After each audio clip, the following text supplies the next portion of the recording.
Spoilers can appear in all forms and sizes, and committing yourself to an internet blackout just for the sake of avoiding spoilers isn't always enough. Sometimes, actors let important information slip in seemingly innocent remarks. I'm looking at you, Tom Holland. Because when Thanos attacked his fingers, these creatures came through the dimensional rift. And then, there are also poorly thought out trailers that completely ruin the movie. Spoilers can literally come at you from every and any direction. Whenever Chris Pratt and Dave Bautista...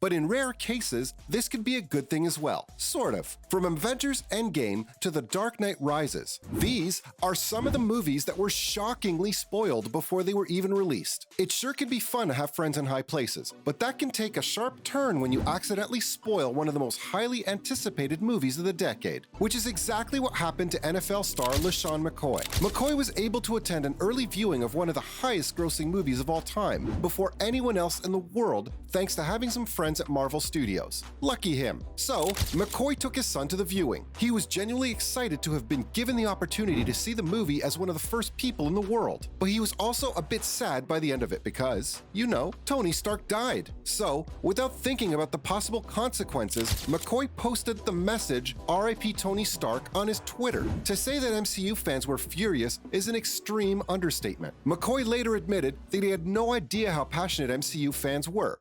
But I didn't know that people watch it like that. But has become a bit too familiar with their wrath since the unfortunate tweet. To this day, he calls that tweet the worst decision of his life. That was the worst decision of my life. Okay. If he'd known that people would respond the way they did, he never would have done it. Being a fan of the MCU himself, it never crossed his mind that others might take being a fan of them cartoons so seriously. But the instant explosion that followed after his poor decision-making skills proved just how wrong he was. On the other hand, we already kinda know that it was the end of the road for Robert Downey Jr. We just weren't expecting him to actually die on the big screen. And if there's something we've learned from McCoy's spoiler, it's that there are no safe spaces in the entire world when it comes to spoilers. Sometimes, though, people are just too smart for their own good and then decide to share their findings on Reddit. I mean, there's fan theories, and then there's this person, Jedi Paxis, on Reddit, who correctly predicted the basic plot of Star Wars, The Rise of Skywalker. This person has gone all out and has all the receipts to prove it. They had gathered all sorts of sources and pieced it all together,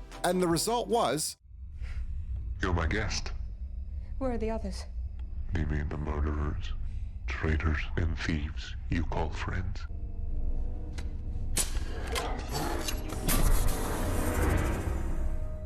Kilo would arrive in the unknown regions using the coordinates found within the Wayfinder device. Once there, Kilo would encounter Emperor Palpatine. How Palpatine was still alive or how he even ended up in the unknown regions was still a mystery, but there it was. The return of Palpatine was revealed through an extensively researched fan theory. Those who thought it was just an instant theory were sadly mistaken, and it must have been frustrating for those who were exposed to it. But as I mentioned before, there are absolutely no safe spaces when it comes to spoilers, especially when it comes to the big movies.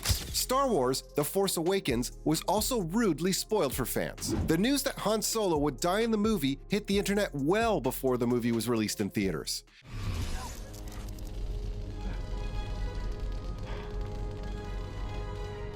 Thank you.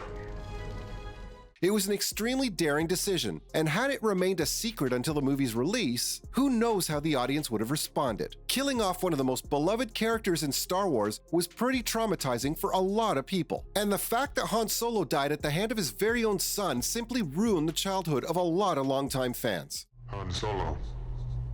I've been waiting for this day for a long time. Take off that mask. You don't need it. What do you think you'll see if I do? The face of my son. So looking back on it, maybe it wasn't such a bad spoiler in this case. At least it gave some fans the opportunity to prepare for the emotional blow before being confronted with it on the big screen in a theater filled with strangers. Moving on, we find that sometimes it's the promotion of a movie that completely ruins itself. This was the case for Batman vs. Superman: Dawn of Justice. Many people agree that trailers should be a lot more mysterious than they have become in recent years. Why spend money going to the theater when they've already told exactly what's going to happen in one or two trailers? Now, I'm not here to contest that Dawn of Justice was a critical failure. That horse will remain dead. But we need to talk about how revealing the third trailer was. It was basically one big spoiler. You don't get to decide what the right thing is. Nobody cares about Clark Kent taking on the Batman. Even though Gal Gadot has been listed as a cast member. Excuse me, I don't even know you, so please stop following me. And for some reason, they had also decided to release a bunch of posters featuring the actor as Wonder Woman. But it was still a shock to actually see her as Wonder Woman in the trailer for Dawn of Justice.